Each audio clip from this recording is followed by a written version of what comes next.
Hello and welcome to Curl Up with a Crime Novel. I'm Sarah Campbell, your host.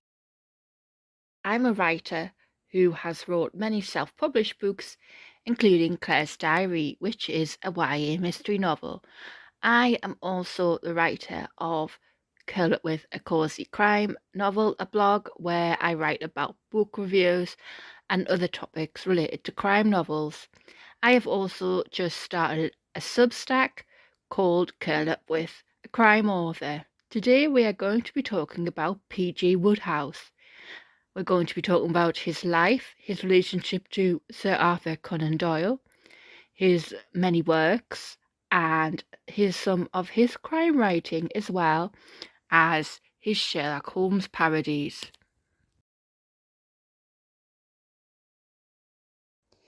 Did you know that he was good friends with Sir Arthur Conan Doyle? During the years 1903 to 1912, he played cricket with Sir Arthur Conan Doyle in an authors' team called the Akbaris. In his later years, Wodehouse wrote an introduction to the Sherlock Holmes book The Sign of Four. In the book, he said that he and Sir Arthur Conan Doyle were good friends and he had spent much time playing cricket with Sir Arthur Conan Doyle at his house in Haslemere, and after dinner they would discuss literature, or to have been a fly on that wall. Wodehouse spent his early life being brought up by nannies and attended Dulwich College. His first job was in a bank, but he left the job to become a journalist for the Globe newspaper. In 1914, he met Ethel Wayman, a former chorus girl, and he inherited her daughter Lenora when they got married not long after. During the Second World War, he was interred by the Germans and held prisoner in France before making a series of broadcasts from Berlin to the USA and UK. These broadcasts were about his life as an internee whilst in prison. However, he was later questioned about his loyalty to Britain, although no charges were ever brought. During the war, he also lost his stepdaughter Lenora when she died in hospital in London in her late 30s. After the war ended, he moved to America. In 1974, he was given a knighthood just before his death, which was in 1975 on Valentine's Day. Before we start talking about PG Wodehouse's crime stories, I just want to mention his probably most famous creation, Jeeves. When you think of Wodehouse, Jeeves probably also comes to mind. These stories, if you don't know, were about upper-class and hapless Bertie Wooster, who spent his days with his friends or meddling in the love lives of those around him. He frequently got himself in the soup, as his butler Jeeves put it. It was often up to Jeeves to sort things out and get him out of trouble. The Jeeves novels made their debut in the Saturday Evening Post in 1915 with the story Extricating Young Gussie. That was published in America. It was also later published in the Strand magazine. Something that he also had in common with Conan Doyle was that his stories, as well as Conan Doyle's, were also published in the Strand magazine. In this first Jeeves story, Wooster is sent over to America by his formidable Aunt Agatha to bring his cousin Gussie home. Gussie has fallen in love and plans to go on the vaudeville stage, and Agatha can't have that. So she sent Wooster over to get him. Of course, things don't work out as expected, but then they never do in the Jeeves and Wooster stories. There would be 11 Jeeves and Wooster novels and 35 short stories.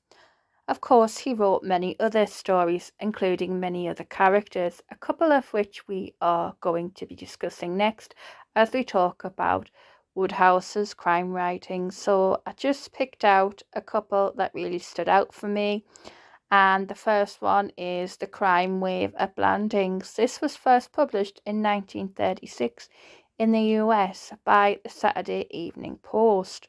Like many of Wodehouse's story, it revolves around the upper classes.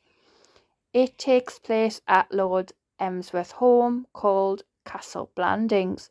Rupert Baxter returns, having previously worked as Lord Emsworth's secretary. He returns to work as a tutor for Emsworth's grandson George.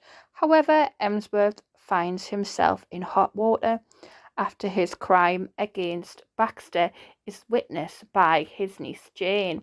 Things really do go from bad to worse, and the story has a rather surprising outcome. Yes, you're probably thinking it isn't a serious crime novel, but it is a lot of fun. I wanted to mention Strychnine in the Soup as well. This was first published in the US in 1931 and the following year in the Strand magazine. It is not strictly a crime story, but I wanted to include it because it was written during the golden age of detective fiction, when the love for detective novels was at its highest. The story centers on Cyril, who falls in love with a woman over their shared passion for crime stories. Only to marry her, he has to win over the lady's mother. So Cyril decides to pay her a visit, and hilariously, he ends up in the woman's bedroom. He tries to plead his case, which goes horribly wrong, and then later returns to get his hands on a copy of Strychnine in the Soup. After all, one must have one's bedtime reading. Lastly, I wanted to mention Eucridge's Accident Syndicate. This is where a group of friends get together and decide upon a scheme that they will all pay in monies, and then one of them will take out life insurance with different newspapers. The idea is that this person will then have an accident and they can share the money between them, only things do not work out as planned, as with all of Wodehouse's stories. This was first published in the UK by the Strand magazine in 1923.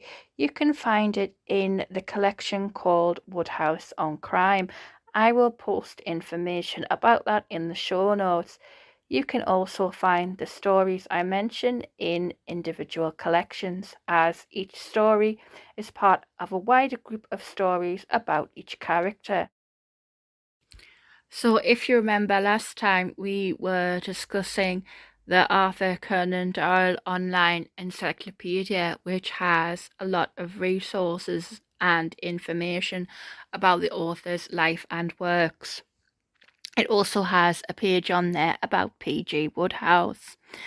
And on the page, it said that Conan Doyle was Wodehouse's hero, and that even at the end of Wodehouse's life, he said that he still was a Doyle fan. And you can really see this throughout the various writings Wodehouse did about the character of Sherlock Holmes.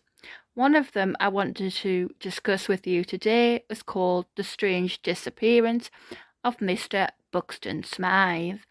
This was published in 1901 in Public School magazine, and it features the character Wotsing, spelled Wotsing, telling the story.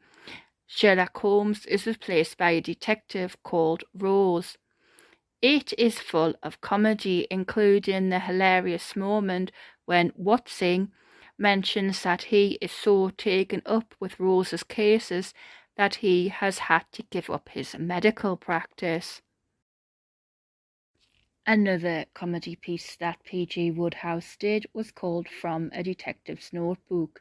This was first published in Punch in 1959. This was where Wodehouse put forward a hilarious, absurd new theory that Sherlock Holmes was the fiend of Baker Street and actually Moriarty in disguise. I hope you have enjoyed our exploration of P.G. Wodehouse's life, his friendship with Conan Doyle, and some of his crime fiction. I want to thank Portsmouth History Centre within Portsmouth Libraries for all their help when doing research. I mentioned earlier in the episode about the introduction that Wodehouse did to the sign of 4. I found out this information from the Victorian cricket match, the Sherlock Holmes Society of London versus the PG Wodehouse Society, Sunday 10th of June 2001, Wycombe Cricket Club, Buckinghamshire. Don't forget that you can view the article of this episode on my blog, curlupwithacozycrime.com, and also on my new Substack, which is curlupwithacrimeauthor.substack.com. If you enjoyed the episode, and you can, please consider donating to the blog via Buy Me a Coffee. It's buymeacoffee.com/curlupwithacozycrime-novel. I'll see you next time when we will be discussing more great crime authors. Bye for now. Bye.